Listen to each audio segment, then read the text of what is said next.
Hey Pisces, what is going on? Welcome to your Aries season Tarotscope. As per usual, take what resonates, leave what doesn't. For these Aries season Tarotscopes, I am just pulling 3 cards for every zodiac sign, straight and to the point, in true Aries fashion. Pisces, I trust you had a beautiful, magical birthday during your season. And it feels like intuitively on my end that there is this forward momentum, there is this excitement, this energy that you want to build off of, which is fantastic. Even though we are in the middle of eclipse season and have Mercury and Venus retrograde, there does seem to be like something that you know what you want to do and you're moving forward with that. Now, when Venus and Mercury retrograde back into the sign of Pisces at the end of March, it's going to be another opportunity, another kind of like reminder to be like, okay, if there's maybe certain things I'm going to go back to, or maybe renegotiate, or be able to express myself in a more refined or clearer way. I also feel like some of you might be, this is just what they're showing me, so again, take this if it resonates, that some of you might be dealing with kind of like a big baby or kind of like a man child.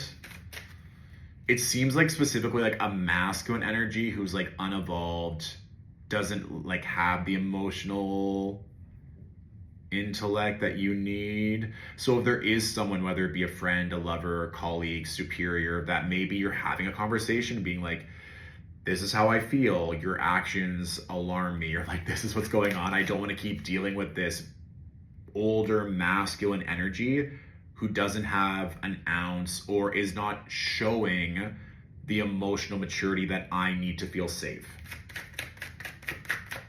And this isn't just in love. They're making that very clear. Like, it could be anyone. It could be your landlord. It could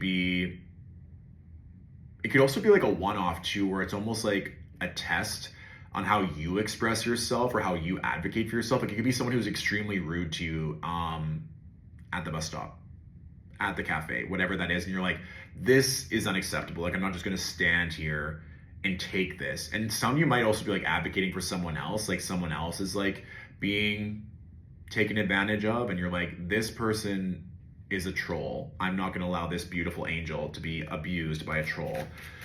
And again, that's not going to resonate for everyone, but I do feel like for some, it's like you already know how it feels to embody that positive, nurturing water element. So when people who have more resources, more power, more money, and more time in this timeline abuse that, you're not going to stand for it.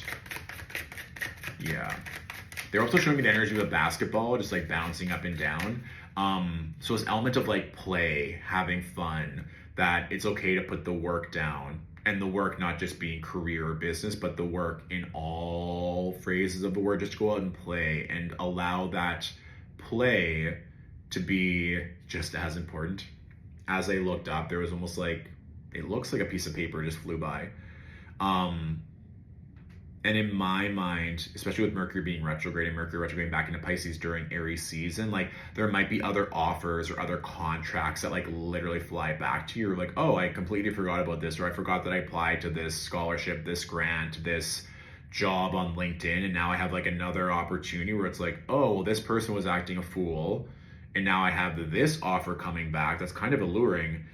Can I maybe sit with this offer? Can I strategically use this offer to negotiate more in my current job? Like, there might be something that like comes back in terms of correspondence, paper, contracts, money that you're owed is coming back. Your own self-worth has increased likely during Pisces season, so now you're ready for more paper in terms of contracts, money, opportunity to come in. It just seems like there's probably some correspondence or some contracts that will return or kind of like hit you in the face, literally. So it might also be something with legalities, contracts, like I said, in terms of just like moving forward in a business transaction. It also might be a Libra that's trying to come back romantically. So Libras, bless them, but they can be flirtatious and seductive simply for the sake of being flirtatious and seductive to get attention and validation when they're lonely. So if you have a Libra, scamper in, be mindful of their intentions. King of Pentacles. Also, be aware of people trying to use you. If you're someone that has wealth, resources, beauty, fame, what does that look like for you? Who are you wanting to connect with? How are we balancing that energy with justice being next to the King of Pentacles? You might also be seeking some type of financial recalibration around something that happened, or you now know your worth and you only want to connect with people that are worldly, wealthy, and can help support you. So just again, be aware of what's coming in, being like, okay, if like these offers are coming in from the past that are reflecting my worth without even me having to try, then what does that show for all the other relationships and current work opportunities that are in front of me now? Like, how do I need to shift to be more of an energetic match for what I want, especially when it comes to material goods and earthly energy?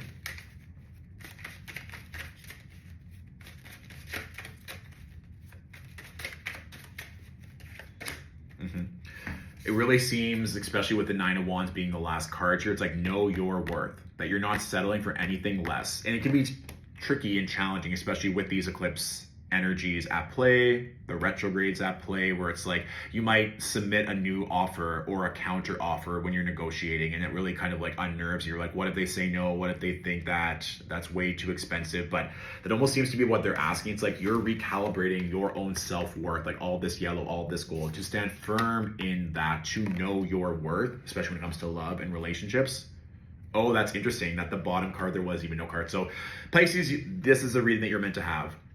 Truly, it's about recalibrating your own self-worth to call in even more love, money, opportunity, health, all the magic. And in the meantime, if you're waiting on things, correspondence, money to literally hit you in the face, that you can go and play and have fun. So let me know how that resonates. If you're wanting more spiritual and astrological goodness, come find me at The Alchemy Point, Stillwater Alchemy's online community. Every single month, I hold live Astro Hours over Zoom where members can ask me whatever they want. The next Astro Hours are happening on April 3rd and April 5th. Or if you want to go into these energies even more with regards to tarot, astrology, coaching, mentorship, you can find all of that on Stillwater Alchemy's website. I'll put the links for that in the description below. Otherwise, I'm wishing you I was going to say fortuitous, but financially expansive and magical Aries season. And fortuitous. You get it all the F words. Bye, Pisces. Mwah.